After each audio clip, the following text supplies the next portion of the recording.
ሞርተን ሁጁምላንድ ወደ አርሰናል እንዲሁም ደግሞ እንደ ራሞን አልቫሬዝ መረጃ መሰረት ቪኒሲየስ ጁኒየር በዚህ ሰዓት ላይ በሪያል ማድሪድ ቤት ያለውን ኮንትራት ማራዘም ከባድ እየሆነ መጥቷል። እነዚህ መረጃዎች ዛሬ በስፋት የምንመለከት ይሆናል። እስከ መጨረሻው ድረስ አብራችሁኝ እንድትቆዩ ጋብዛለሁኝ። የተከበራችሁ አድማጮቼ እስከ መጨረሻው እንድትቆዩ ከኔ ጋር እየጋበዝኩኝ ደግሞ ለቻናሉ አዲስ የሆናችሁ ሰብስክራይብ ማድረግ እንዳይረሳ፣ ቪዲዮን ላይክ እንዲሁም ደግሞ ሼር በማድረግ እንድትጀምሩም እጋብዛችኋለሁኝ። ዛሬ ሁለት እንግዲህ ከአርሰናል ጋር የተያዙ ስሞችን ነው የምነግራችሁ። ያው ስለ አርሰናል ሲወራ ብዙ ጊዜ ከአመት አመት ሩመሮች አብረው ይነሳሉ። ምክንያቱም ቡድኑ የተለያዩ ተጫዋቾች ስሙ አብረውት ስለሚነሱ ማለት ነው። ታዲያ ዛሬም ልንመለከት የወደድናቸው ሁለት ተጫዋቾች አሉ። እነሱን በስፋት የምናይ ይሆናል ማለት ነው። እጅግ በጣም ላለፉት ሳምንታት በተለይ ደግሞ የቪኒሲየስ ጁኒየር ነገር ብልጭ እያለ ጥፍት የሚል ነገር ሆኗል። ይህንንም ጉዳይ በደንብ የምንመለከት ይሆናል። ስለ ራሞን አልቫሬዝ ግን ማስታወስ ያለብን ነገር ይህ እንግዲህ በጣም ለሪያል ማድሪድ ቅርብ የሆነ ጋዜጠኛ ነው። ታዲያ እሱ ያወጣው መረጃ ነው። በዚህ ሰዓት ላይ የበለጠ ለማድሪድ ቅርብ የሆኑ ሰዎችን ማመን ይጠበቅብናል በጥቂቱም ቢሆን ብዬ አስባለሁኝ። በቀጥታ ወደ አርሰናል ይመጣል ባይሆንም አርሰናል ግን ላለፉት ሳምንታት ቪኒሲየስ ጁኒየር ከማድሪድ የሚለቅ ከሆነ አርሰናል እንደሚፈልገው መረጃዎች ሲጠቁሙ ቆይተዋል። እነሱን ነው የምናነሳው። በቅድሚያ ግን ስለ ሞርተን ሁጁምላንድ ትንሽ እናውራ። ያው ይሄ ልጅን ግን ብዙዎቻችሁ አታስታውሱትም። ምናልባት በስፖርቲንግ ሊዝበን ነው የሚጫወተው። አታስታውሱትም ያልኩበት ምክንያት ግን ለአርሰናል ካለው አስገራሚ ፍቅር አንጻር ነው። አርሰናልን እጅግ በጣም የሚወድ በአባቱ ምክንያት እንግዲህ እየደገፈ ያደገ አይነት ተጫዋች እንደሆነ ይናገራል። ራሱም እሱ ብቻ ሳይሆን ለፓትሪክ ቪዬራ እንዲሁም ደግሞ ለቴሪ ዳንኤል ኦሪ እጅግ በጣም ትልቅ ፍቅር ያለው ተጫዋች እንደሆነ ይናገራል። እሱ ብቻ አይደለም፣ በመናገር ብቻ አላበቃም። ቀጥታ እንግዲህ እጁ ላይ ንቅሳት የአርሰናልን ሎጎ በማድረግም ይታወቃል ማለት ነው። የክለቡን አርማ እጁ ላይ ንቅሳት እስከ ማድረግ የደረሰ እጅግ በጣም ጥሩ ሊደርሺፕ ኤክስፔሪየንስ ያለው ተጫዋች እንደሆነ ብዙዎች ይናገሩለታል። ዴኒሻዊ ነው፣ በጣም ወጣት ተጫዋች ነው፣ እያደገ የሚመጣ በዛ ላይ ደግሞ በዚህ ሰዓት ላይ የስፖርቲንግ ሊዝበን ካፕቴን ሆኖ እያገለገለ የሚገኝ ተጫዋች ነው። በጥራት ደረጃ ምንም ጥያቄ የሚነሳበት አይነት ተጫዋች አይደለም። ግን እንዳልኳችሁ በጣም ለአርሰናል ለየት ያለ ፍቅር ያለው ተጫዋች እንደሆነ ብዙዎች ይናገሩለታል። ራሱ ያረጋገጠው ነገር ነው። ሞርተን ሁጁምላንድ ታዲያ ወደ አርሰናል ኔጎሽዬሽን ቢጀምር እሱን በቀጥታ ለማምጣት የሚያስቸግር አይነት እንዳልሆነ ብዙዎች የሚናገሩት ከዚህ ተነስተው ነው። ያው ሞርተን ሁጁምላንድ እንዳልኳችሁ አርሰናልን እየተከታተለ በልጅነቱ ያደገ አርአያ ያለ ፓትሪክ ቪዬራን የተመለከተ ነው። አሁን ደግሞ በዲፌንስ ሚድፊልደርነት ነው የእግር ኳስ ካሪየሩን እየገፋ የሚገኘው። ገና ደግሞ በዚህ በወጣትነት እድሜ መሪ ሆኖ መመልከት አንድን ተጫዋች እጅግ በጣም የሚያስገርም ይመስለኛል። በስፖርቲንግ ሊዝበን ቤት ማኑኤል ኡጋርቴ በተለይ ከለቀቀ በኋላ ቡድኑም በዋናነት ምናልባት በዛ ቦታ እያገለገለ የሚገኝ ተጫዋች እንደሆነ ይናገሩለታል። በዴንማርክ የጀመረ የእግር ኳስ ህይወት አለው። ትልቁን ደግሞ አካዳሚም ተቀላቅሏል። በዛን ወቅት ኮፐንሃገንን ማለት ነው። ኮፐንሃገንን በ2018 ለቆ ነበረ አድሚራ ዋከር የተባለ ቡድንን በኦስትሪያ የተቀላቀለው። በኦስትሪያን ሊግ ውስጥም እንግዲህ ተጫውቶ እንደነበረ እናስታውሳለን ማለት ነው። 2021-23 የውድድር ዓመትን ደግሞ በሊቼ ነበር ያሳለፈው። ሊቼ የጣሊያኑን ቡድን ብዙዎቻችን እናውቀዋለን። በሊቼ ቤት ደግሞ ከሴሪ ቢ ወደ ሴሪ ኤ እንዲያድጉ ማድረግ የቻለ ድንቅ ጥራቱን በዛ ቡድን ውስጥ ማሳየት የቻለ ሰው መሆኑን ማስታወስ አለብን። በ23 ዓመቱ በዛው ቡድን ውስጥ ደግሞ አምበልነትን መለማመድ የጀመረ በልጅነቱ እንዳልኳችሁ ይሄ የመምራት ብቃቱ በልጅነቱ እንደጀመረ ብዙዎች ይናገሩለታል። ከዛ በኋላ በ2023 ፊርማውን ለስፖርቲንግ ሊዝበን አደረገ። እንዳልኳችሁ ቀደም ብዬ ለማኑኤል ኡጋርቴ ከሄደ በኋላ ማንቸስተር ዩናይትድን ከተቀላቀለ በኋላ ትልቅ ሚናን በቡድኑ ውስጥ መጫወት የቻለ ከስፖርቲንግ ሊዝበን ጋር ዋንጫዎችን እንዲያሳኩ አድርጓል። ያው የቀድሞ የቪክተር ዮኬሬሽም የቡድን አጋር መሆኑን ማስታወስ አለብን። በሩበን አሞሪም ስር እጅግ በጣም ድንቅ እንደነበር ብዙዎች ይናገሩለታል። የበለጠ ምናልባት ሩበን አሞሪም እንዲያድጉ ካደረጋቸው ተጫዋቾች መካከል ስፖርቲንግ ሊዝበን ውስጥ ዋነኛው ነው ሲሉ ብዙዎች ይናገሩለታል። ይሄ ተጫዋች ያው ከዴንማርክ ብሔራዊ ቡድንም ጋር ለቅ ያለ ግንኙነት አለው። ምክንያቱም ለረጅም ዓመታት በጥራት ያገለገሉ ተጫዋቾች መካከል ዴንማርክን አንዱ እንደሆነ ይነገርለታል።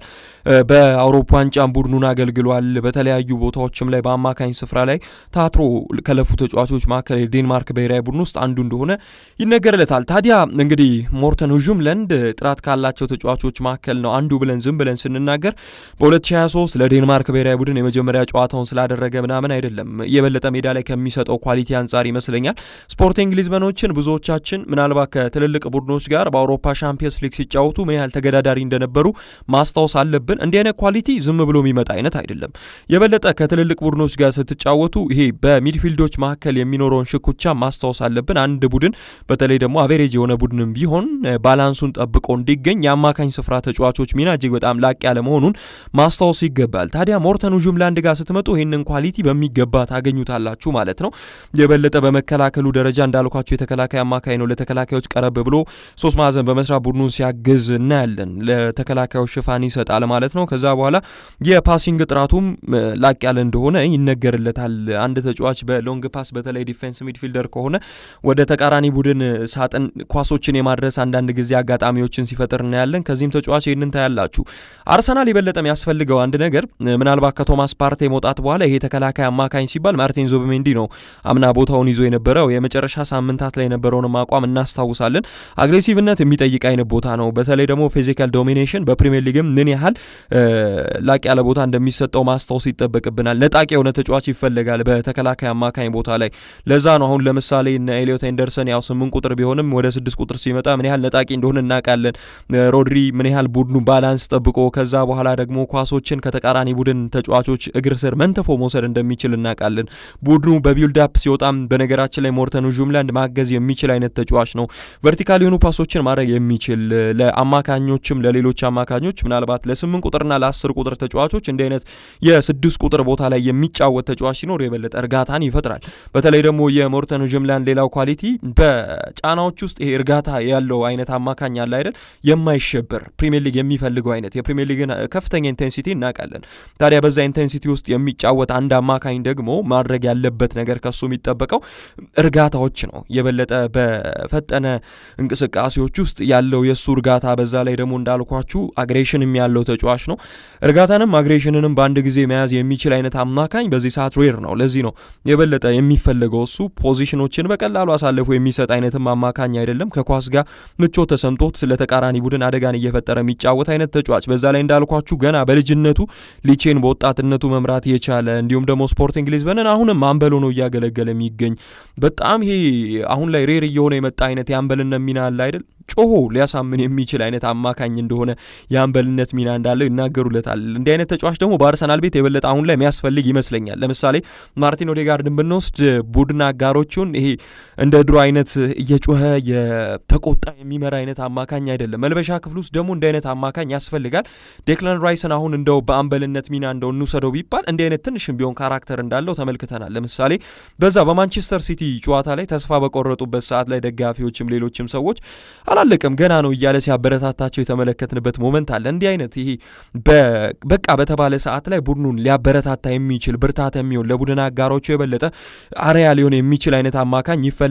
አሁን ላይ ሞርተን ጁምላንድ በአርሰናል ቤት ቢመጣ ይህንን ሚና በሚገባ ሊወጣ ይችላል ተብሎ ይጠበቃል። የአምበልነት ባህሪ ያለው ተጫዋችም በአርሰናል ቤት ስለሚፈልግ ፊዚካሊ እንዳልኳችሁ በጣም ዶሚነንት ነው። የአየር ላይ ኳሶችን ማሸነፍ ችግር የለበትም። ዱዌሎችን በቀላሉ ሊረታላችሁ ይችላል። የመጨረሻ ድረስ ትንፋሾቹን ደግሞ በነገራችን ላይ ኢንቴንሲቲ ከተባለ ፕሪሚየር ሊግ ነው። ፕሪሚየር ሊግ ውስጥ ደግሞ የበለጠ እስከ መጨረሻው ጉልበቱን አወጥቶ ሊጠቀም ከዛም እዚህም እያለ ብዙ ሜዳ ክልሎችን ማፑን ስትመለከቱት ያላጥለቀለቀበት ቦታ የለም። አሁን ኤሊዮት ኤንደርሰን ምናምን ብትወስዱ። ስለዚህ ከሞርተን ጁምላንድም እንዲህ አይነት ኳሊቲዎችን አርሰናል ሊያገኝ ይችላል። በ90 ደቂቃ ትግል ውስጥ ማይሸነፍ አይነት ተጫዋች እንደሆነ የቡድን አጋሮቹም የሚመሰክሩለት አይነት ተጫዋች ነው።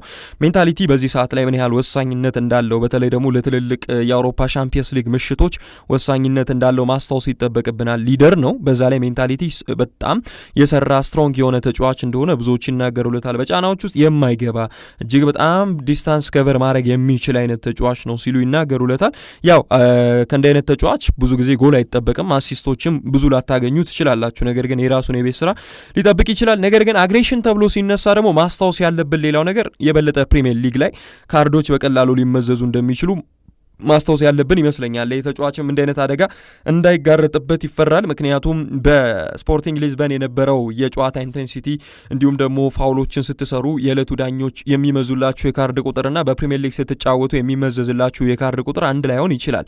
ስለዚህ ይህ ጥያቄ ውስጥ የሚገባ ሞመንት ሆኖ እንመለከተዋለን ማለት ነው። ቶማስ ፓርቴን ምናልባት ካጣ በኋላ አርሰናል አሁን ላይ ይሄ ልጅ የበለጠ የእሱን ሚና በጥቂቱም ቢሆን ሊወጣ ይችላል ተብሎ ይጠበቃል። ለሚካኤል አርቴታ ትልቅ ሚናን ሊወጣ የሚችል አይነት ተጫዋች ነው። ከኳስ ጋር ምቾት የሚሰማውን አማካኝ ይፈልጋል። ከተከላካይ ስፍራው ተጫዋች ጋር እንዲሁም ደግሞ ኮኔክተር የሆነ አማካኝ ይፈልጋል። በዘመናዊ እግር ኳስ ዓለም ውስጥ ሚኬል አርቴታ በአጠቃላይ የሚፈልገው አይነት ተጫዋች እንደሆነ ማስታወስ አለብን። ያው ግን ብቻውን አርሰናል የሚፈልገው አይነት ተጫዋች አይደለም። አሁን ለምሳሌ ማንቸስተር ዩናይትድ እነ ፈርናንዴዝ በዚህ ሰዓት ላይ ፖርቱጋላዊ ተጫዋች ማለት ነው የዌስትሃም ዩናይትዱ በዚህ ሰዓት በቶተናም እየተፈለገ ነው። ሌሎች አማካኞቹም ራዳር ውስጥ እየገቡበት ነው። ስለዚህ ገፍቶ በሄዳው ማንቸስተር ዩናይትድ ከአርሰናል የበለጠ ዝውውሩን የመጨረስ እድል ሊኖረው ይችላል። ምክንያቱም ማስታወስ ያለብን ነገር ቢኖር ይህንን ተጫዋች አርሰናል በዚህ ሰዓት አንገብጋቢ ሆኖበት አይደለም እየፈለገው ያለው፣ ገና ሩመር ነው። የበለጠ አርሰናል የሚያጠናክረው ሌሎች ቦታዎች ስላሉት ትኩረት አድርጎ የሚሰራበት አይነት አይደለም። አትሌቲኮ ማድሪድም ጭምር ይፈልገዋል። ኤንደርሰንን ተነጥቋል በማንቸስተር ዩናይትድ። ስለዚህ ሌላኛው ፕላኑ ደግሞ ጁምላንድም ሊሆን ይችላል ተብሎ ይገመታል። በጣሊያን ቡድኖችም ይፈልጋል የሚሉ ነገሮች አሉ። ቢያንስ ግን ተጫዋቹን አሁን ላይ ካለው ገበያ አንጻር ምናልባት ሳንድሮ ቶናሊን አርሰናል የሚያጣበት እድል ከፍተኛ እየሆነ መጥቷል። ቶተናም እየፈለገው ስለሆነ በገበያ አንጻር ከ40 እስከ 60 ሚሊዮን ፓውንድ አካባቢ ሊከፍልበት እንደሚችል ይገመታል። የበለጠ ተደራዳሪ ነው አርሰናል። በተለይ በኤርታም አሁን ሊሰራበት ይችላል በዚህ ጉዳይ። ስለዚህ እሱ የሚፈልጋቸውን ኳሊቲዎች ያለውን ተጫዋች ለማግኘት ደግሞ የሚጠበቅበት ነገር ቢኖር ጥሩ ክፍያ ከፍሎ ማምጣት ነው። ስፖርቲንግ ሊዝበን ግን በመደራደር ደረጃ ምን ያህል አስቸጋሪ እንደነበሩ አምና ማስታወስ አለብን። አሁን ደግሞ አንበላቸው ላይ ነው የሚመጣው። ስለዚህ በቀላሉ ተጫዋቹን ይሸጡታል ተብሎ አይጠበቅም። በጣም አርሰናልን የሚወድ የፓትሪክ ቬይራ አድናቂ የነበረ በአባቱ እንግዲህ ፍቅር አርሰናልንም እሱ መከተል የጀመረ አይነት ተጫዋች ነው። እጅግ በጣም ምናልባት ለኔጎሽዬሽን ፐርሰናል ዲል ላይ ለአርሰናል ዝግጁ ሊሆን አይነት የሚችል ተጫዋች ነው። እስኪ ስለ ቪኒሲየስ አንዳንድ ጉዳዮችን እናንሳ። ቪኒሲየስ ጁኒየር በአርሰናል ቤት ላለፉት ሳምንታት ስሙ ሲያያዝ ከርሟል። ግን በጣም ከባድ ነው እውነቱን ለመናገር። አሁን ከራሞን አልቫሬዝ መረጃ ተነስተን ላድርሳችሁ በሚለው ነው እንጂ ስለ ቪኒሲየስ ጁኒየር ከባድና ለአርሰናል ምናልባት ዝውውሩን ለማሳካት ቀላል የማይሆንበት ሲቹዌሽን ይፈጠራል። ምክንያቱም ሚኒመም በዚህ ሰዓት ላይ አንድ ዊንገር የሚጠራበትን ፕራይስ እናውቃለን። ቪኒሲየስ ደግሞ ላለፉት ዓመታት ፉትቦል ላይ ዶሚነንት ከሆኑ ዊንገሮች መካከል አንዱ ተብሎ ሊጠቀስ የሚችል 2 ጊዜ አውሮፓ ሻምፒየንስ ሊግን ያሳካ፣ አሁን ላይ በዓለም ዋንጫው 4 ጎሎችን ገና ከወዲሁ ማስቆጠር የቻለ፣ በባላንዶር 2ኛ ደረጃ ላይ ያጠናቀቀ፣ በላሊጋ ኳሊቲውን ደጋግሞ ማሳየት የቻለ አይነት ተጫዋች ነው። ምናልባት 3 ዊንገሮች በሱ ቦታ ጥሩ ቢባል ቀዳሚ ያደርጋችሁ ልጠሩት አይነት የምትችሉት የክንፍ መስመር ተጫዋች ነው።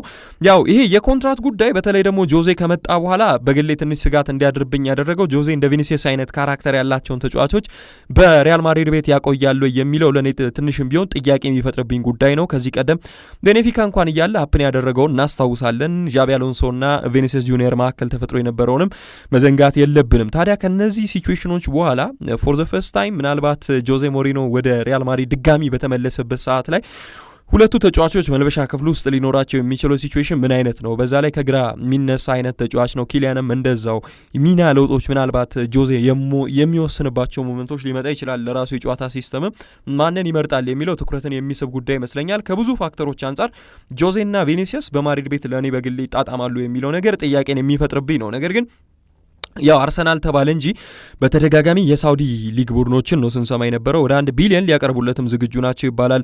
በዛ ላይ በጨረታ ከተመጣ ደግሞ አርሰናል የሳውዲ ቡድኖች የሚያቀርቡትን ያክል ሊያቀርብ የሚችል አይነት ቡድን እንዳልሆነ እናውቃለን። ስለ ቡድን ጥራት ሳይሆን ስለ ገንዘብ ነው ማውራት ያለብን እዚህ ጋር። አርሰናል ይገባዋል ብሎ የሚያስበውን ያክል ያቀርባል። ሳውዲ ቡድኖች ግን የገንዘብ ጥግን ለሪያል ማድሪድ ካዝና ሊያቀርቡ እንደሚችሉ ማስታወስ ይጠበቅብናል። የበለጠ ከግራ ክንፍ የሚነሳ ተጫዋች አርሰናል ይፈልጋል። ብራድሌ ባርኮላን የሚከታተለው ለዚህ ነው። ሞርጋን ሮጀርስም ከግራ ተነስቶ ሊጫወት ይችላል። የአማካኝ ስፍራ ተጫዋቾችን የበለጠ ኒኮፓዝንም ስሰራላችሁ የነበረው ባለፈው ሮጀርስ ከግራ ከተጫወተ ኒኮፓዝ የአጥቂ አማካኝ ይሆናል በሚለው ነው። ነገር ግን አሁን ላይ ሪያል ማድሪድ ይህንን ተጫዋች ቢሸጠው እንኳን ለአርሰናል ምናልባት በሚሊዮኖች አውጥቶ መግዛት ከባድ ሊያደርግበት እንደሚችል ማስታወስ አለብን። ራሞን አልቫሬዝ ግን አሁን ላይ ከባድ እየሆነ መጥቷል። ኮንትራቱን የማራዘሙን ሂደት ብሏል። ያው ኮንትራቱን ያራዝማል ተብሎ ነበር ሲጠበቅ የነበረው። አሁንም ራሞን አልቫሬዝ ያወጣው መረጃ ነው እንጂ አያራዝምም የሚል የተረጋገጠ ነገር እንደሌለ ማስታወስ ይጠበቅብናል። ሲቀጥል ደግሞ ሪያል ማድሪዶች ይህንን ተጫዋች በቀላሉ ማጣት ይፈልጋሉ ተብሎ አይታመንም። ስለዚህ በሚቀጥሉትም ዓመታቶች ቪኒሲየስን በሪያል ማድሪድ ለማቆየት እስከ ጥግ ይሞክራሉ ተብሎ ይገመታል። ነገር ግን በአርሰናል ቤት ቢመጣ ከግራ ክንፍ እየተነሳ የሚጫወት እጅግ በጣም ድንቅ ተጫዋች እንደሚፈለግ ግልጽ ነው። ቪኒሲየስ ደግሞ አሁን ዓለም ላይ ከምንጠራቸው ምርጥ ስሞች መካከል አንዱ ሆኖ እናገኘዋለን። ነገር ግን በሚኬል አርቴታ ስር ቢመጣ ምን ያህል በባህሪ መግባባት ሊኖር ይችላል ወይ የሚለው ጥያቄን የሚያስነሳ ጉዳይ መሆኑን እናውቃለን። በፊት መስመር ማጥቃት እንቅስቃሴዎች ረገድ ግን ከተመለከተ ቪኒሲየስ የሚመጣ ከሆነ ለሱ ብቻ ሳይሆን ምናልባትም ለአጥቂዎቹም ሌላ ምገባ ለኔዮ ኮሬሽ ሊፈጥር ይችላል ተብሎ ይገመታል። አንድ ለአንድን ማሸነፍ የሚችል ሰው ነው ቪኒሲየስ። በጣም ፍጥነቱን ብዙዎች ያደንቁለታል። በድሪብሊንግ ደረጃ ኤሊት የሚባል ሌቭል ላይ የደረሰ አይነት ተጫዋች እንደሆነ ማስታወስ አለብን። ትልልቅ ጨዋታዎች ላይ ነግሶ የሚወጣ ሻምፒየንስ ሊግ ፋይናል ላይ ከዚህ ቀደም በዌምብሌይ ጎል ማስቆጠር የቻለ የፕሪሚየር ሊግን ኢንቴንሲቲ ምናልባት በጥቂቱም ቢሆን ሊግባባው የሚችል በታይት ስፔሶች ድሪብል የማድረግ ችግር የሌለበት እነ ባርሴሎና ላይ ጎል ያስቆጠረ ሌሎች ትልልቅ ቡድኖች ባየር ሚዩኒክ ላይ ጎል ማስቆጠር የቻለ ከዚህ ቀደም ትልልቅ ቡድኖች እንደውም የሚመቸው አይነት ጫናዎች ውስጥ ያው ሲገባ እናየዋለን። ከደጋፊም ጋር ያለውን አንዳንድ ትርኮች እናውቃለን። በተለይ ደግሞ በፕሪሚየር ሊግ እንደ አይነት ሲቹዌሽኖችን መፍጠር ለቪኒሲየስ በባህሪ ደረጃ የተኛውን ቡድንን አሁን ምናልባት ለቆ ሪያል ማድሪድን የሚሄድ ከሆነ ስለ ባህሪው ነው ብዙ ልናነሳ የምንችለው እንጂ ስለ ብቃቱ አይመስለኝም። ብቃቱ ምንም የሚያጠራጥር አይነት አይደለም። ለሚኬል አርቴታ ራሱ ግን ይሄ ተጫዋች የሚመች ነው ወይ የሚለው ጥያቄ ውስጥ የሚገባ ይመስለኛል። ግን ቪኒ በግል ኳሊቲ ደረጃ ምንም ጥያቄ ውስጥ የሚገባ አይነት ተጫዋች ነው ብዬ አላስብም። የሚቀጥሉትንም አመታቶች በሪያል ማድሪድ የሚቆይበት እድል አለ። ነገር ግን ይሄ የኮንትራቱ ጉዳይ ተደጋጋሚ ውስብስብነት ያለው ሲቹዌሽን ውስጥ ሲገባ ለረዥም ሳምንታት እየተመለከትን ነው ብዬ እገምታለሁ። ምክንያቱም ከዣቢ አሎንሶ ሳይለቅ በፊት በቃ ቪኒሲየስ ጁኒየር ኦልሞስት በማድሪድ የቀጣይ ዓመታት እቅድ ውስጥ አይደለም ሲባል ነበረ። ይቅርታ ጠይቋል እሱንም። ከዛ በኋላ ስቲል ነው የማድሪድ ደጋፊዎች ተጫዋቹን የሚመለከቱት ለዣቢ አሎንሶ መልቀቅ ዋነኛው ተጠያቂ አድርገው ነው እና በብዙ መንገድ ስታዩት ቪኒሲየስ ጁኒየር ብዙ በማድሪዶች የተጠላ አይነት ሰው ሆኖ ታዩታላችሁ፣ በተለይ በደጋፊዎቹ ዘንድ። ግን ስቲል የሻምፒየንስ ሊግ ምሽቶች ላይ ተጽዕኖ የሚፈጥርላቸው አይነት ተጫዋች መሆኑንም የሚረሱት አይመስለኝም ደጋፊዎች። በተለይ የማድሪድ ያው ክለቡን ስለሚያስቀድሙ በየትኛውም ሲቹዌሽን ክለቡን የሚነካ ነገር ከተደረገ ጩኸታቸው ከባድ እንደሆነ እናውቃለን። ከዛ አንግል ነው እንጂ ቀላል ግምት የምትሰጡት አይነት ተጫዋች አይደለም። ሁለቱንም ተጫዋቾች ምናልባት በዚህኛው የክረምት የዝውውር መስኮት አርሰናል ቪኒሲየስ በተለይ የሚለቅ ከሆነ ፑሽ የሚያደርግበት እድል ከፍተኛ ነው። ምክንያቱም የአርሰናል ፕላን የሚቀጥሉት ዓመታት ፕሪሚየር ሊግን ብቻ እያሸነፉ መግፋት አይደለም፣ በሻምፒየንስ ሊግ ምሽቶች ላይ ተጽዕኖ መፍጠር ይፈልጋል ሚኬል አርቴታ። ምክንያቱም አምና እንደሚታወሰው የፍጻሜ ተቋዳሽ ሆኗል። ከዛ ፊት 4 ውስጥ ገብቷል። በፒኤስጂ ነው ቀደም ብሎ የሚወደቀው። ከአመት ዓመት በሻምፒየንስ ሊግ ልዩነቶችን ሊፈጥር የሚችል ቡድን ቀጣይ ዓመት ግቡ ሊሆን የሚችለው የሚቀጥሉት ዓመታቶች ፕላኑ ሊሆን የሚችለው ዋንጫውን ባያሳካ እንኳን ከዚህ በፊት የሚቀጥሉት ዓመታት ፕሮጀክቱ አርሰናል ሻምፒየንስ ሊግ ማሸነፍ ነው።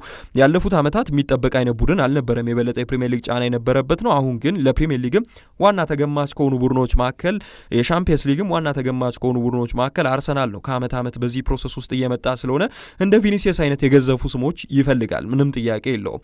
ስለዚህ ቪኒሲየስ ወደ አርሰናል ምናልባት ራሞን አልቫሬዝ እንዳለው ቪኒሲየስ ኮንትራቱን የማያራዝም ከሆነ ወደ ሳውዲ ቡድኖች መሄድ የማይፈልግ ከሆነ እድሉ አሁንም ክፍት ሊሆን ይችላል። እነ ፒኤስጂ የሚፈልጉት ነበረ በአንድ ወቅት። የሱ ፍላጎት ምንድነው የሚለው አይታወቅም። ሊቨርፑልም እንደሚፈልገው እናውቃለን። በብዙ ኢንተረስቶች የተከበበ አይነት ተጫዋች ስታር ነው። አርሰናል ይህንን ተጫዋች ካገኘ እጅግ በጣም ትልቅ ታሪክን በዝውውር መስኮቱ ላይ የሚጽፍበትን እድልም ይፈጥራል ብዬ አስባለሁ በግሌና ትልቅ ኳሊቲ ነው ቪኒሲየስን ስናስታውስ ሊመጣለን የሚገባው። ሞርተኑ ጁምላንድ ደግሞ ስለ ካፕቴንነት ስለ አግሬሲቭነት የበለጠ ታክል የሚያደርግ አይነት ተጫዋችን ማስታወስ ያለብን ይመስለኛል። ሁለት ድንቅ ኳሊቲ ያላቸው ተጫዋቾች ምናልባትም በአርሰናል እንዲሁም ደግሞ ሌሎች የዝውውር መስኮት መረጃዎችንም ሩመሮችን በሰማው ቁጥር ወደ እናንተ እያደረስኩ ነው። ምክንያቱም አርሰናል በሩመር በጣም የሚታወቅ አይነት ቡድን እንደሆነ እናውቃለን። ላለፉት ዓመታትም ይህንን አስለምዶናል። ስለዚህ በዚህ መልኩ አነሳውላችሁ። ሀሳብ አስተያየቶቻችሁን ኮመንት መስጫ ሳጥኑ ላይ እንድታስቀምጡልኝ እጋብዛለሁ። እስከዚህ ደቂቃ ድረስ አብራችሁኝ ስለነበራችሁ ላቅ ያለ ምስጋና ልሰጥ ወዳለሁኝ። እጅግ በጣም አመሰግናለሁ። ቸር ቆዩልኝ።